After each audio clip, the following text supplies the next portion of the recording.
Alright, welcome in. I'm the Kodiak, and today I'm going to be bringing you my most overrated player on every single NFL team. But before I get into it, leave a like if you enjoy, subscribe if you're not already. And before I begin, I just want to say that thank you for all the support on my channel recently.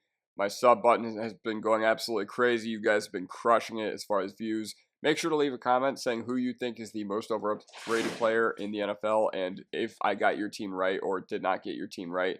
But let's dive right into it. Make sure to subscribe, leave a like if you enjoy. You can always wait until the end. Hopefully I'll have earned it. Let's get right into it. So, speaking of the Philadelphia Eagles, one of the reasons why their season came apart last year was because their secondary got completely derailed. I know they already had an aging secondary with James Bradbury and Darius Slay back there, and I would not have felt good about their cornerback situation going into 2025 above all else, if not for them taking Quinyon Mitchell and Cooper DeJean in this year's draft. So, James Bradbury, he was a big reason why that secondary did not play up to par in the back half of the year. 52 PFF grade. I'm not sure how that compares to other corners within the league, but I can guarantee you it's not very good. It's definitely in probably the bottom 10th percentile. Almost 800 yards allowed, which was the most in the league in man coverage, and he's allowed, sorry if you guys can hear that, that's my cat, 10 touchdowns allowed in coverage versus 1 interception. That's just absolutely brutal, absolutely brutal numbers. And if you guys remember the Drew Lock game in Seattle, where Drew Lock led Seattle to an incredible comeback on Monday Night Football against the Eagles, and was one of the signature losses that the Eagles had last year. He picked apart Bradbury the entire drive, and his game-winning throw to Jackson Smith and Jigba was over Bradbury. And like I said, Howie Roseman is not averse to, delusion. He's not averse to fixing his team's weakness, so they attacked it aggressively in the draft with Mitchell and DeJean. And corner is kind of a position that the younger you are, the better it is, because they fall off so hard. It's kind of like playing running back where you lose a step and you're done like that. So yeah. And now we go over to the Commanders. I'm doing this division by division, by the way. So Austin Eckler. Now, nobody is immune to father time, and unfortunately, I think this was really accelerated because of the ankle injury he suffered early on last year. And he's just not explosive whatsoever. Negative 46.8 expected yards or expected points added, 3.6 true yards per carry, 16.5% forced missed tackle percentage, which I believe was 40th in the entire NFL. And the Commanders' running back room is really shallow. They have virtually no one there that's contributed in the NFL besides Brian Robinson. So I don't know. I could see Eckler getting a lot of touches this year, but the problem is how efficient is he going to be on those touches? And honestly, I don't think he's going to be very efficient. You know what Adam Peters has been doing with the Commanders roster. Zach Ertz, Bobby Wagner, Austin Eckler. He's been adding veteran leadership. So honestly, I think Eckler is just more of a glorified voice in the building more than anything else. But I'm expecting guys in August and September to get cut who would contribute more to the Washington Commanders than Austin Eckler would. He's just a name, and NFL proven does carry some weight for coaching staffs. Like, I don't know, there are some guys who just play, NFL players just play, and even if Austin Eckler is kind of washed at this point, yeah. So, with the Giants, we're going to go with Daniel Jones, and I know I've just been dunking on Daniel Jones this entire offseason on this channel, but no matter how bad you think he is, he's worse than you think. He is, without a doubt, a bottom 5 quarterback in the league. There are very few quarterbacks who I would willingly take him over who are currently starting or poised to be starting on NFL teams, especially considering contract and especially considering, some of the rookies drafted this year. I could either have them on a cheap deal or I could have Daniel Jones on a $40 million deal where you know exactly what he is and you know that he's going to, turn the football over. He's going to take really bad sacks and he just has no sense of pressure. No sense of vision when navigating the pocket. One thing I will say is that he can get out of any situation. He's pretty elusive and pretty athletic, but a lot of the time, he just gets himself into trouble because he never feels pressure coming to begin with. So he ends up getting lit up. And behind the Giants' offensive line, that is not a good formula for success. Like, yes, Daniel Jones is a bad quarterback, but his offensive line is also very, very bad. How do the Giants pivot off of him? Good question. That remains to be seen. Um, I believe they do have an out after this year because the guarantees were set up in a way to make it not harmful for them to get out of it next year. So yeah. Um, so with the Cowboys, we're gonna go with Trevon Diggs, and what I will say is that he has improved massively, but he's still consistently amongst the league leaders in touchdowns and yards given up. We actually didn't get to see him play last year, but I still think the contract is pretty hefty compared to how good he actually is. And casual fans who like guys who get a lot of interceptions, I don't know, turnover machines usually age pretty poorly because we had guys like Marcus Peters who in his rookie year he got 8 interceptions, but he was probably one of the worst corners in the league in coverage. So there are a lot of people who say that, yeah, you can weigh, how much getting a turnover helps you versus how much just playing raw defense helps you. And yeah, obviously you want a guy to play raw defense, but a turnover can really flip the outcome of the game, and it's something that can really flip the game on its head in an instant. And I'm not denying that.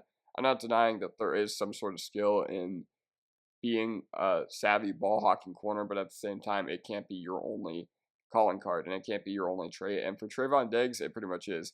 He got a lot better in 2022 as he only gave up a handful of touchdowns as compared to the year before, but still, uh, I think we can do much better as a cornerback, one, especially if you're going to be paying him the money that he is. And when Sauce and Surtain get their extensions, it's probably going to look bad.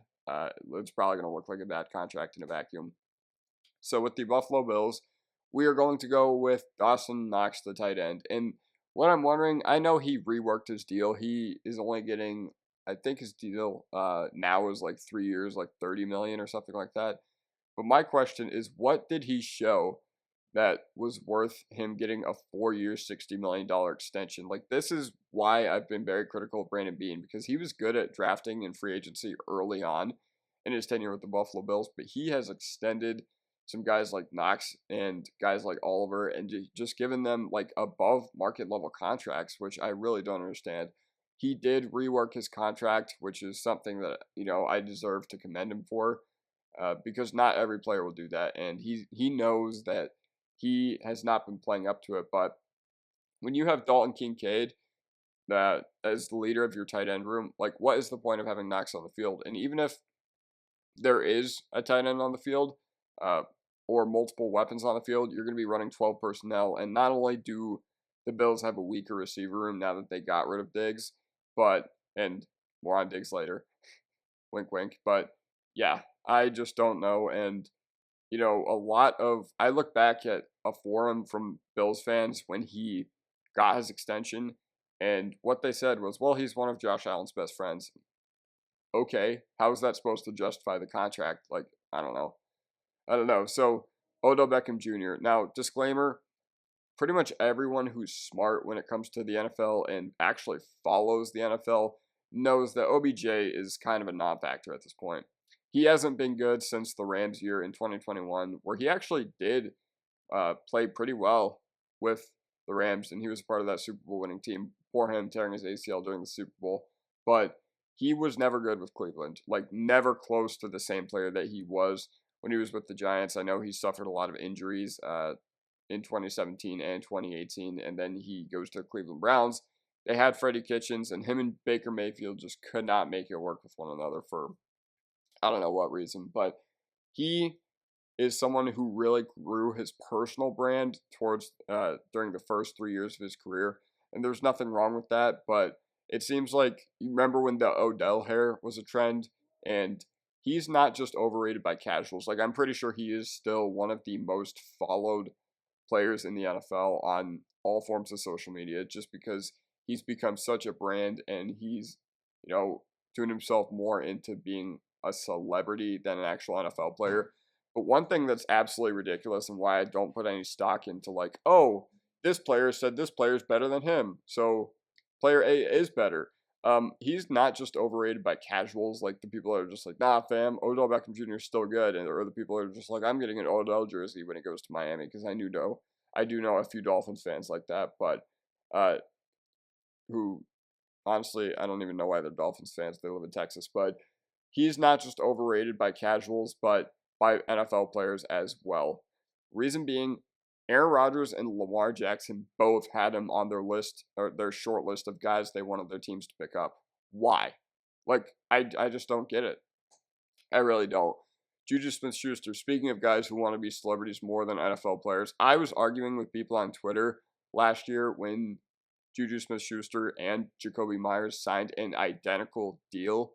I was saying that, okay, I was using the reception data. I was like, reception data, while Jacoby Myers was on the Patriots and while Juju Smith-Schuster was on the Chiefs, overwhelmingly favored Jacoby Myers. And 3 years and $30 million contract, that was bad. That was bad, and it just showcases, the faults of the previous regime and why Bill Belichick could not build an offensive staff or personnel group to save his life. But I was arguing with people on Twitter saying Jacoby Myers is better. And what do you know? Jacoby Myers, he had a breakout year with the Raiders last year. Meanwhile, Juju Smith-Schuster is probably getting cut. So he could not crack 1,000 yards as a wide receiver one in the Kansas City Chiefs offense with Patrick Mahomes and Andy Reid. And he was on the up and up when he was with the Steelers, and he was one of the game's ascending young talents, but he cared about TikTok more than football. And honestly, he said that he danced on teams' logos to express himself. But if you're a 24-year-old guy and you're in the NFL, or I think he was only 23 at that time, and expressing yourself is by making TikToks, that's absolutely pathetic. So he was good when he was right next to Antonio Brown, but ever since then, he has not been a good player. And Aaron Rodgers. So my thing is, why is anybody talking him up like he's going to be literally any sort of valuable person when it comes to the New York Jets and what they are going to do on offense? So why are we expecting him to even contribute? He's a 40-year-old coming off an ACL tear, or Achilles tear. He is playing on MetLife turf. He definitely has suffered a huge loss of mobility, even though he was already a declining asset at the end of 2022, and then he just, I don't know. Aaron Rodgers, the player, this year may be even worse than Aaron Rodgers, the person, for the first time in a while, which is really saying something. The offensive line is bad, and if you have a severely hampered old quarterback, you need a kick-ass offensive line to protect him. And yeah, they added a few guys to the offensive line, but it remains to be seen if they can actually hold up. Because if Vera Tucker goes down again, they have absolutely no depth. And they have two great skill position weapons. They have Breece Hall, they have Garrett Wilson. What else after that? Like, literally. I mean, Malachi Corley, Mike Williams also has had issues staying healthy, but yeah, very, very, very strong chance that he cannot play in this league anymore.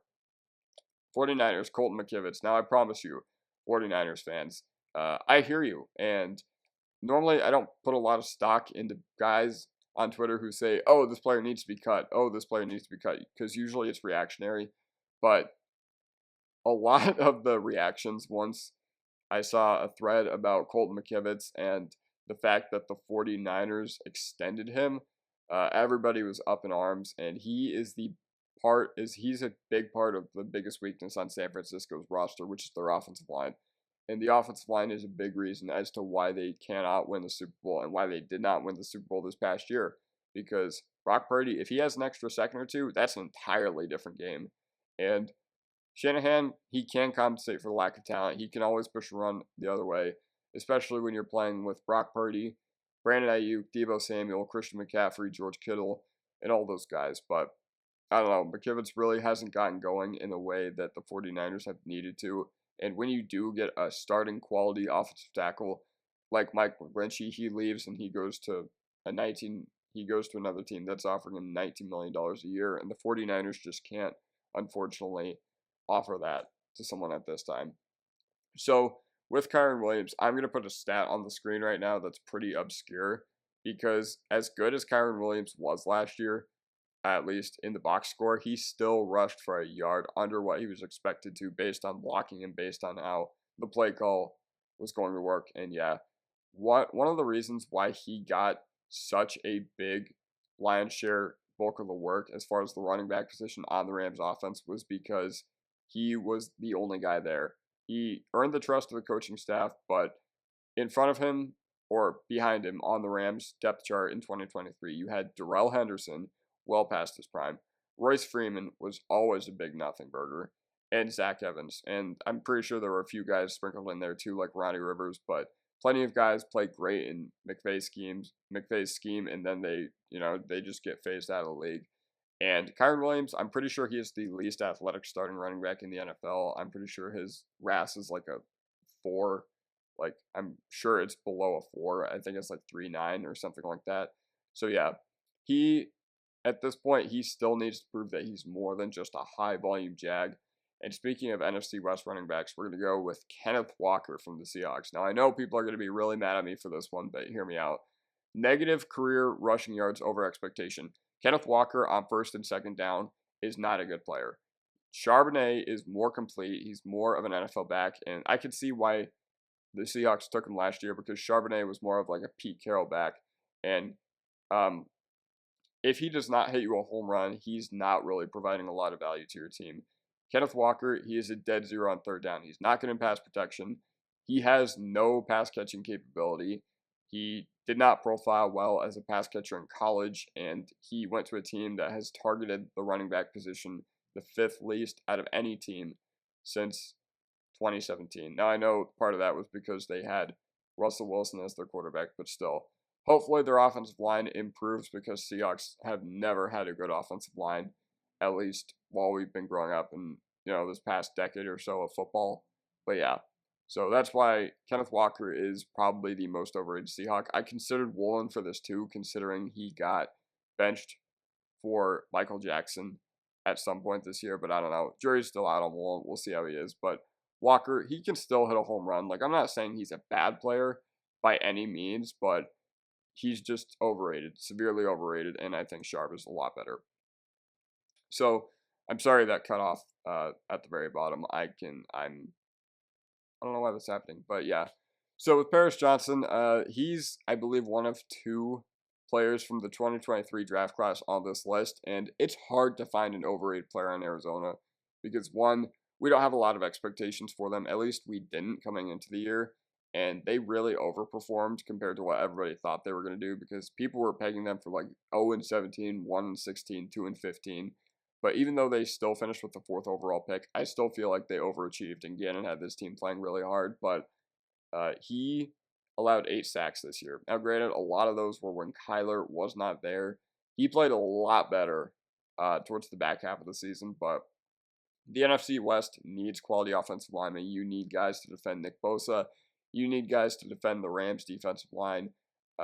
You need guys to defend Byron Murphy, now on the Seattle Seahawks. So I understand why they went with Paris Johnson last year to begin with, and I really like the pick in general, and he can get better. This is not me saying that he's a bad player and that his career is like over anything like that. I just think due to prospect prowess, he probably didn't perform in a way that he's happy with, but I don't know, he can get better, and I expect him to. So yeah. Now, we move on to the AFC West, and this is where we're going to go with Trey Smith of the Kansas City Chiefs. He is a good run blocker, and he's a big reason why I think Isaiah Pacheco has really gotten his career going in Kansas City. But Trey Smith is not that good in pass protection, and he's playing alongside Humphrey and Tooney, so that should be, in theory, it should be a crumble-proof interior for the pocket and for Mahomes to be able to step up whenever he wants to. But he is consistently top 25 in the NFL, or I should say bottom 25 in the NFL, depending on how you look at it, as far as pressures and hurries given up. And honestly, the AFC West does not have that much quality interior defensive linemen, so that's not really good company you want to be in. He was a part of the all-rookie team, and honestly, that's one of the only times I've heard him like get substantial hype. But yeah, he is, no doubt about it. You could do worse than Trey Smith. Like I said, Reed's offensive protection and Mahomes are pretty good at masking the weaknesses on their line. Like the bookends, the tackles weren't even that strong this year to begin with. But you could do worse, but you could do better with Trey Smith. And once again, not a bad player, just someone who's really not that great. So Joey Bosa, I know that a lot of people are going to be mad about this one, and hear me out. Joey Bosa is not the same player. He is often injured, and whenever the Chargers have needed a sack, or like a forced fumble or anything like that. Has Joey Bosa ever gotten you that, especially in a big game? And he's supposed to be the leader of that team. I believe, no, it was either him or Derwin that was the captain of the defense last year. But Bosa in press conferences, he just strikes me as a bit of an oddball. He strikes me as like a bit of a just standoffish guy. Not necessarily a bad person, but just I don't know how to describe it. And the Chargers defense has given up the most points in the league since 2020. So that's not good company to be in. That's not a good company to be a leader on the defense in. And once again, he got a market-setting contract extension, and he just hasn't played up to it yet. It's not necessarily his fault. It's the Chargers' fault, but still, Joe Bosa is not the same player he used to be. And the Raiders, this is another one where it was hard finding an overrated player. So we're going with a guy who wasn't even on the roster last year, Alexander Madison. He had a disastrous year as the sole guy in the backfield last year in Minnesota after Dalvin Cook had gotten cut and went to the New York Jets. And Ty Chandler significantly outplayed Alexander Madison, especially towards the end of the year. But how many times did we see Madison get the ball inside the 5-yard line, then see him just get stuffed and not find his way into the end zone? 3.9 yards per carry, even in a Shanahan scheme. I know that Kevin O'Connell's scheme really has not been that friendly to running backs, but still, it remains to be seen whether or not Alexander Madison can have a resurgent year in Las Vegas. And honestly, I don't expect it to. Zamir White is better, and they added a few guys late this year in the draft who I honestly think are better than Madison at this point in his career. Was good coming out of Boise State, but honestly, besides 2020, I don't remember when people were actually that excited about him. In 2019 and 2020. And speaking of running backs in the AFC West, we're going to go with Jameson Williams. And here's the deal. This isn't all his fault because he probably came back too early because he blew out his knee. He tore his ACL, he tore his PCL, he tore his RCL, he tore his YCL. He tore every single thing in his knee that you could possibly tear. And once again, that's through no fault of his own. But the Broncos did not do a good job of planning around him potentially not being that good last year. And he was great in 2021. Like, I remember every week he'd be on the Angry Run segment. I remember he dragged a bunch of Ravens defenders on his back. I remember him dragging Cowboys for like 15, 20 yards. And honestly, I was really excited about him as a running back, but last year he was not that good. Not only is he lacking in vision, which is something that, I mean, if you're lacking in vision and you lose a touch of explosiveness, then that can be a death sentence. And he doesn't have great vision. He's lost a step. The Broncos' run game was really predictable last year. It was anemic. I really did not like it. It should get better with Estime and Watson, depending on what they do. But, yeah, we'll see where we go from there. Ronnie Stanley. So this is just, once again, this is another bad player. Not bad player, but just a guy who had underperformed this previous year compared to what he normally does. 2018 to 2022, he had some of the best offensive tackle play in the NFL.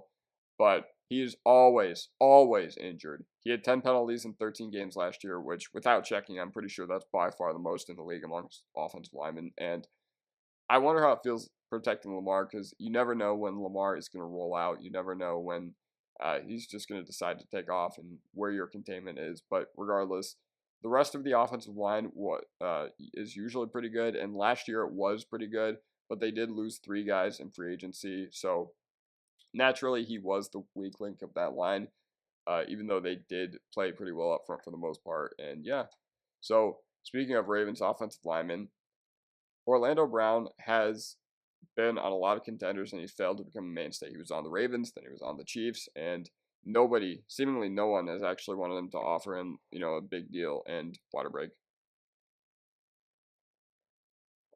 They did get him a partner to play on the bookends with Amarius Mims in the draft, but he allowed the most aggregated pressures in the league this past season. And that's just bad for what you're paying him to do because he is on an expensive free agent contract. He is on a market free agent contract, but he did not play above replacement level. I don't really know why he kept getting snaps. I mean, I know why. It's because the team invested a lot into him. But unfortunately, he did not play to the contract that he was offered. And hopefully he can turn it around because you have a tall task. You have to protect Joe Burrow, a guy who he got hurt last year. We already know about his knee, his rookie year. And he's a guy who's had a reputation of not getting any help from his offensive line over the course of his NFL career. And honestly, if Orlando Brown keeps up the job he's been doing, it's not going to change the narrative whatsoever. So Amari Cooper, this guy goes for 2 to 3 big games every year. Then the rest are mid. The rest are actually probably hurting the Browns because he's had a really, really strange career so far. So he got drafted by the Raiders. Then in 2018, he gets traded to the Cowboys. Then the Cowboys, for peanuts, ship him off to the Cleveland Browns. And granted, he's dealt with some pretty unstable wide receiver or quarterback play, but ultimately, this is the same guy he's always been. He's always been the guy that like sleeps for like 5-6 weeks, and then suddenly he points in your fantasy football league, and you're just like, Cooper, yay!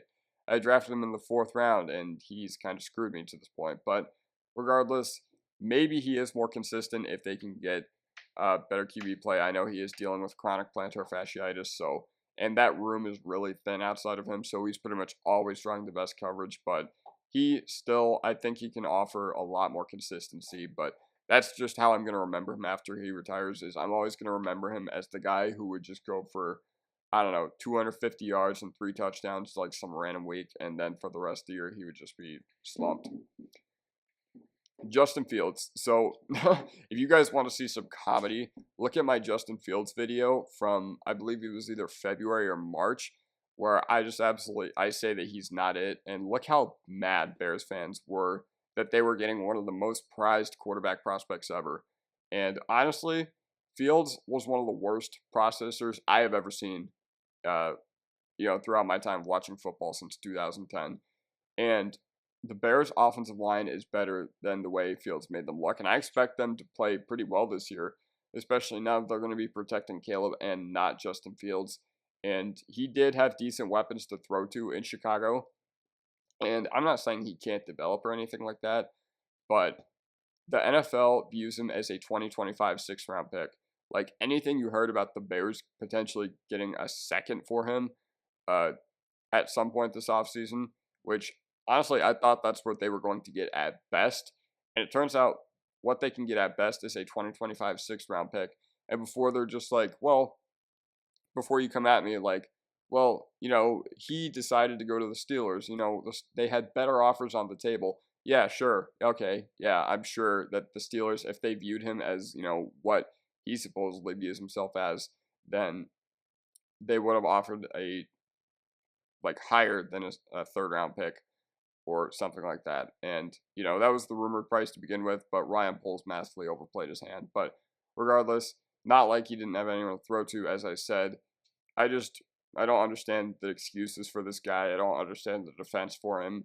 He has made some wow plays, and I think some of the only reasons why people actually think he's good is because, one, fantasy football, where rushing quarterbacks are overpowered, and yeah, he has great rushing ability, but also because of Madden, and, playing with rushing quarterbacks naturally is pretty fun.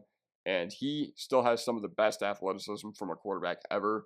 He's, I believe, 6'4", like almost 230, and runs super duper, super fast. But again, this guy, the quarterback position is mainly a mental game, and I don't know, he just hasn't shown it so far. Jameson Williams, another guy where I'm just like, why do you guys keep defending this dude? When he was coming out, I was like, okay, this guy is a very, very college wide receiver. He beat man, but he could not find any soft spots within zone coverage. And when he came back from his ACL tear, he earned 1 target over the span of 9 games. Like, bro, at some point, just earn some targets. And the 3rd year will tell us everything we need to know. But Jameson Williams is in some very, very troubling company. And anytime you point it out, anytime I see someone on Reddit being like, or Twitter being like, hey, Jameson Williams is in some pretty bad company historically, people will type something like this, talking about him and why he can't play wide receiver. He can't play wide receiver. And honestly, if it's not happening in the Lions offense consistently by this year, it's just not going to happen. And I know that Detroit is building a good program. They're building an incredible program. But I did not agree with the process of going up to 12 to get Jameson Williams of all guys. I just didn't like the pick whatsoever. I know that he did have to come off that ACL. He was coming back from an ACL tear, but and you never know how that can affect guys, but still. History tells us that he is in some very, very troubling company. Because if you don't produce early and often as a first-round pick, odds are you're not going to be productive even late into your NFL career. I still remember where I was at work watching him in the NFC Championship, the second play of the game, I believe, just score a really long touchdown. And honestly, more of that. I want to see more of that. Hopefully, I'm rooting for the dude. I don't want these people to come on here, or I don't want to take victory laps.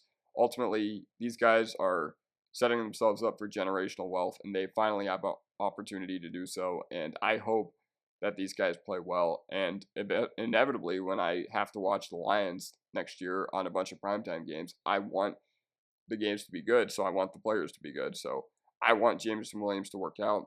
I don't think it will. And another wide receiver. So he, in his rookie year, was a boomer bust outside deep threat. He was a very inconsistent down-to-down X receiver, but as far as pure separators, I think Dobbs, Reed, and Wicks are all better than Christian Watson. Sure, he's a decent red zone threat, and a Love breakout could help develop him, but he's still pretty raw as a route runner. Besides the fact that he could run pretty good 9 routes, and then, Aaron Rodgers in 2022 would just hit him deep, but he still needs to work on refinement. He is one of the most athletic wide receivers we've seen coming out in the NFL draft. He had lightning quick speed. I'm pretty sure his athletic score, if not a 10, was pretty close to it. But yeah, he had a lot of touchdowns down the stretch of his rookie year, and people are really excited about him, but Green Bay knew they had to add at that room. So what did they add? They added Dobbs, Jacobs, or not even in the wide receiver room, just to their offense in general. Dobbs, Jacobs, Kraft, Lloyd, Musgrave, Reed, and Wicks. This is a crowded offense, and I'm not sure who's going to get the production. The only thing I can be sure of is that Jordan Love, you're going to have a lot of weapons to work with. But yeah, so as far as Christian Watson, I don't think he's bad at all. I just think he's the odd one out, and I just still think he needs to develop a little more. And I do think it is a testament to the Packers front office that Wicks, Reed, and Dobbs, I think, are a little bit more refined at this point than Christian Watson is. Tremaine Edmonds. So this is a guy that if he wasn't drafted by the Buffalo Bills in 2018, 16th overall, and he didn't have a massive contract, a massive market contract, that nobody would know who he was. And paying Tremaine Edmonds while you let Roquan walk was certainly a choice. I think you definitely, if anyone, you should have paid Roquan and, I don't know, figured out another solution from there. But linebackers, they're kind of like running backs. There's a reason they're called the running backs of the defense, and it's because it's so remarkably dependent to everybody around you on the front seven. Can your defensive line hold blocks? Can your defensive line contain their gaps? Can your secondary communicate with you as far as coverage and all that? And he is a remarkable athlete, but he has never really developed the mental side of the game. And he was sold as like an Eberflus style guy. But okay, yeah, so our bad coach gets a style of linebacker that he really wants to play in his defense. But once again, this is another guy who's not a bona fide scrub, but just some guy who, given everything, given the fact that the Bears are finally entering their window, this is not a good pickup for them. And honestly, he's just giving you replacement level play. So we'll see about that. Now, going back to NFC North wide receivers, 3 out of 4 in this division. I'll acknowledge Jordan Addison before I slander him. Palatnikov winner. One of the only reasons why Kenny Pickett was actually able to have an NFL career. Water break. So, Jordan Addison was top 10 in routes run in the league. Yet, he had 1.5 yards per out run.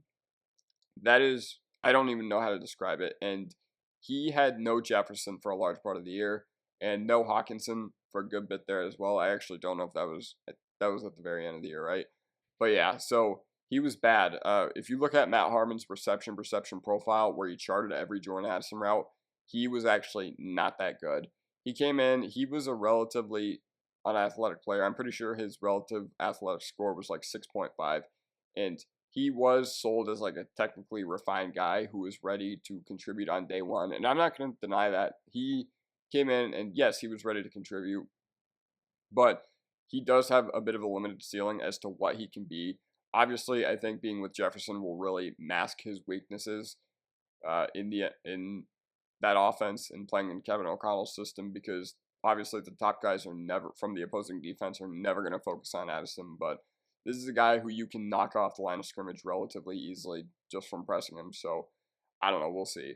Once again, decent player, but when you think about like transcendent young wide receivers in the league, you think about like Wilson, Olave, London, and just all those guys, Marvin Harrison, Malik Neighbors, Romo Dunze. Yeah, you think about all those guys. Zay Flowers, I'd even throw in that. But he's not a transcendent young wide receiver talent. So, oh man. I have talked a lot about how much I love Kirk Cousins on this channel, because I will admit that I was completely wrong about what Kirk Cousins was like 4 years ago. I was just like, okay, this guy's trash. But you could do a lot worse than Kirk Cousins as your QB1.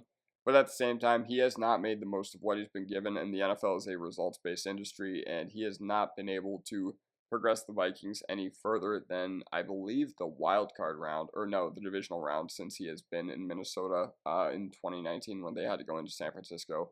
But yeah, he did his best to shake every single label, but unfortunately, they just have not made it to that point. Mike Zimmer and his Vikings, they completely wasted Cousins' best years, in my opinion, and Cousins deserves some of that blame, because he is somebody who really let the team down in big games. And unfortunately, I think the Monday Night Football, I don't know if that still stands. Actually, it definitely doesn't, because I remember the Kirk Cousins game last year against San Francisco. But yeah, he offers a lot of QB stability at the position, and no doubt if I was a quarterback needy team, I would have done the same thing if I was the Atlanta Falcons. Definitely would not have done the same thing if Cousins was available last year, or with Carr, like the Saints did last year. But I don't know. We'll see. We'll see where that goes from there. And Luke Gadecki, this was actually not chosen by me. This was chosen by one of my friends who lives in Charlotte, who's a huge Bucs fan. And Gadecki, he grades pretty well when it comes to most analytics and most PFF things, but one of my friend from Charlotte, he described him as a worse version of Donovan Smith, where the guy gets penalties so many times, and the offensive line has really been hurting since Jensen and Marpet left. No doubt about that. And the Bucs have had zero semblance of any rushing attack, besides maybe the 2020 playoffs, as I've talked about on this channel, where they had playoff Lenny and Rojo and everything like that. But he had 31 pressures last year, 24 hurries, 3 hits, 4 sacks. Honestly, could have done worse, but also could have done a lot better. And I don't know, one of the things that sticks out to me is I think Buccaneers fans just really talk him up. And hey, I'm not averse to, I'm not averse to following the fan base, because I really value the opinions of fans who watch their team every Sunday, but still, I don't know. So Chase Young, here we go. He is still, this is somebody who I remember, this is once again one of those casual players, because I remember when I was at work last year and Chase Young got traded to the 49ers, everyone around me was like, yo, Chase Young got traded to the 49ers. Like, I don't know who's going to be able to beat them now. But based on everything that happened when he was with the Commanders, and not in 2020, because he actually did have a good rookie year, but 2021, 2022, it seemed like he was still riding the coattails of being picked second overall in 2020 in a COVID draft, and he was a decent contributor for the 49ers on their Super Bowl run this past year, but he was definitely not a game changer. And the Commanders, they were fine. They showed that they were fine letting him walk for a reason, and they did not get much compensation for him. Same with Montez Sweat, even though they got a second for Sweat, which I guess was pretty solid considering everything they could have gotten. But one thing I will say is that he could fit in pretty decently with Dennis Allen and the New Orleans Saints defense. They do have a lot of veteran leadership, so I could see a lot of those really helping him. A lot of those guys really helping him turn his career around. But to me, he's Jadeveon Clowney 2.0 with an even more disappointing career. I think Clowney is a huge bust considering draft slot, not out of the league. And you don't have to be out of the league to be considered a massive bust, but considering hype, considering everything that's gone on, I do think Chase Young is an overrated player on the New Orleans Saints. So, Carolina Panthers, we're going with Adam Thielen. there were a lot of empty calories in the Carolina offense last year. And honestly, the Panthers force feeding Adam Thielen, it doesn't make him good. It makes the Panthers 2-15. It makes them bad. And honestly, one of the big reasons why they were inefficient was because Adam Thielen was pretty much their only receiver that they could use. And the Panthers knew they had to upgrade a wide receiver this offseason. They traded for Deontay Johnson. They drafted Xavier Legette in the first round. And they had a weak skill position room in 2023 that led to massive volume, but he will get phased out this year. Most likely, I don't see him getting that many targets in this offense. Maybe he'll get like 40 or 50. Maybe he'll get like 2 or 3 a game. But other than that, the Panthers know that they are going to have to do better at the wide receiver position. So Stefon Diggs, this is one that might be, classified as rage bait when I was telling about one of my friends when I was making this video, but Stefon Diggs, he just does not get it done anymore. And man, he forced his way onto a new team again for the second time in his career when he went from Minnesota to Buffalo and now from Buffalo to Houston. And the Bills, this past year, they started winning when they were shifting away from Stefon Diggs. And he was outperformed by Khalil Shakir. Shakir had double his yards on less targets. Like, that is just, you just got outperformed. No excuses. And he is not better than Tank Dell at this point in his career. I don't care that Tank Dell is coming off a fibula injury and his explosiveness may be a little hampered. And he's definitely not better than Nico Collins. And this is a guy who has not had any playoff touchdowns since 2020. So very, very good chance that his career is just done. And yeah. Trevor Lawrence, he's a good player. I think he's good. I think he's a good quarterback. I'm not like super upset if I'm a Jaguars fan, but he is not the player he was touted as. I said on this channel in 2020 that he was an overrated prospect and that he never improved from 2018 to 2019 to 2020 at Clemson. So regressing every year as one of the best quarterback prospects since Luck. I don't really understand the motivation behind that talking point. I think he was just the number one recruit in his college class, and then he won the Natty at Clemson his freshman year, so naturally the hype train was off the rails, but he had a good sophomore year. And people are just like, well, he made the playoffs. Dude, making the playoffs in a year where the Colts and Texans finished with top 5 picks and the Titans were starting Dobbs or Malik Willis in a winner-take-all game, that's not that high of a bar to clear. But the team fell apart this year, and a lot of that was due to everything surrounding Trevor Lawrence. But again, is he a guy who can elevate his team? He could still use some development. And I'm not saying he's a finished project by any means. It's not ridiculous to suggest that a quarterback could still use some development, even though he's in the 4th, 5th year of his NFL career, even going forward. But this may be the worst contract in sports, if not for a few of the MLB ones. Like, this is anything worse than you could give Dak Prescott or Kirk Cousins, because he is less than those guys, and he got paid record-setting money and, quarterback market resetting contract. And he reset the quarterback market. And now Tua is about to do the same thing. So Trevor Lawrence, hopefully you enjoy your chair as the most paid athlete in the NFL, but Tua is going to get his extension very soon.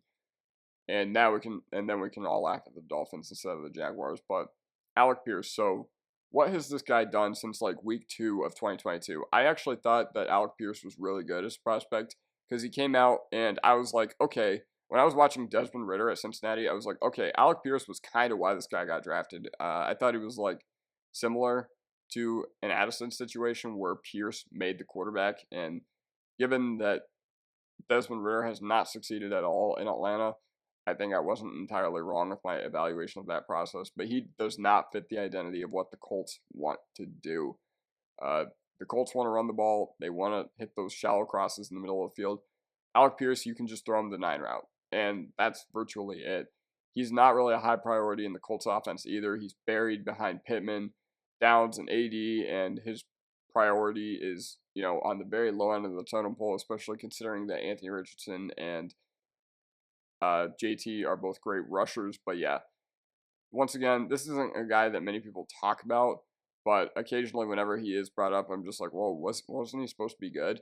So yeah, that's kind of where my thought process is with the Alec Pierce selection. So this one might make some people mad, but this is the prized acquisition of the Titans offseason. Well, besides Calvin Ridley and J.C. Latham. But before Trent McDuffie, Juju Sneed was consistently amongst the most yards given up per corner. And yeah, you can say that teams were just playing against the Kansas City Chiefs in shootouts all the time, so that, they didn't really have an issue with targeting or throwing downfield. But my question is, why did he get so much better when Trent McDuffie got there? And whenever you watch him on film in 2021 and 2022, he does not even look like the exact same player that we saw in 2023.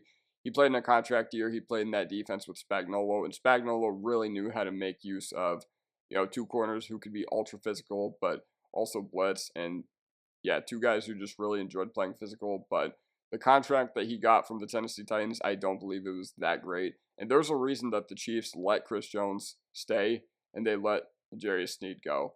But I thought he was extremely fortunate based on his Super Bowl performance that he didn't end up losing them the game outright. Ayuk made his life a living hell that day. And he's a physical player, which in the NFC South as a corner, and he's a physical player, which in the AFC South, you're going to want a guy who can jam Pittman. You're going to want a guy who can play against Brian Thomas Jr. and Nico Collins and Tank Dell. But ultimately, he is what Tennessee needs, and they did need to upgrade in their secondary. And I know the Colts were really going after Sneed as well, but he's not a top 5 or 10 cornerback in the league, in my opinion. But yeah, so that does it for me. Let me know what you guys think in the comment section down below. Thank you if you stuck around for this point. I'm just going to do a quick little walkthrough as a reminder as to who I thought the most overrated players in the league were. So yeah, I don't know. Let me know what you guys think in the comment section down below. And as always, I'll talk to you guys next time. Peace.